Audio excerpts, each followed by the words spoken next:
Quelles compétences aimerais-tu posséder et pourquoi?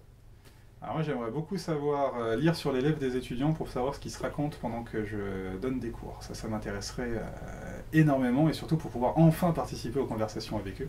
Je suis sûr qu'ils se racontent des choses passionnantes pendant que je leur raconte des choses encore plus passionnantes. Quelles compétences? Savoir convaincre. Ça me fait... ouais. Presque de l'hypnose. Oui, Ah, oui. c'est vrai que l'hypnose ça me ferait bien aussi. C'est pas si facile. Ouais, convaincre. Alors, Bah, et écoute, toi? moi, comprendre l'autre. Ouais. Ouais. Parmi les valeurs de l'IAE, laquelle t'inspire le plus et pourquoi? Pour ma part, voir grand, ou voir peut-être rester soi-même, parce que c'est le plus difficile.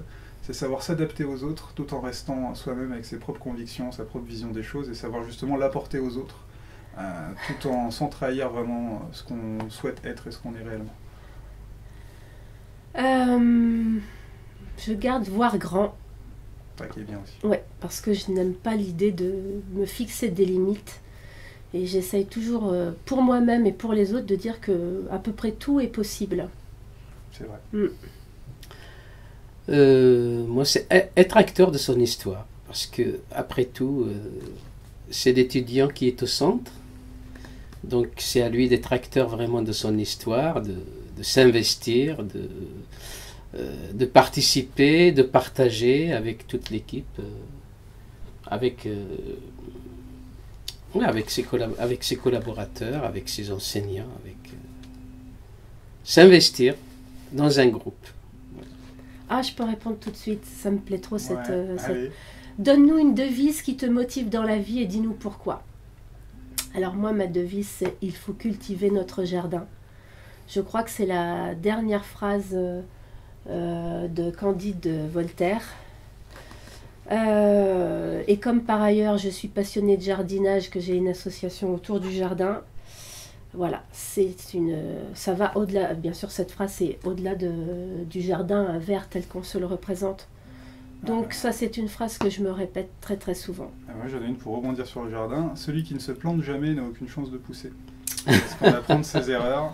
Et surtout quand on essaye de voir grand, d'être acteur de son histoire et de rester soi-même. Donc il faut toujours savoir profiter de ses échecs. Ouais. Tout en restant dans un esprit jardin. Ouais.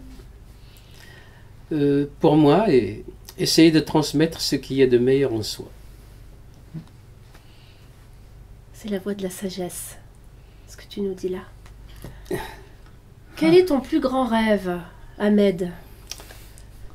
Mon plus grand rêve, c'est celui que je n'arriverai jamais à réaliser. Mon plus grand rêve, c'est de toujours pouvoir rêver plus. On ne rêve pas assez. Alors, déjà, un seul grand rêve, ce n'est pas suffisant. Pardon. Le problème, ce que je vois, c'est d'aller dans le Grand Nord avec mes filles et de rencontrer un ours blanc. Ouais. Et j'en donne un deuxième parce que c'est la journée de la femme aujourd'hui.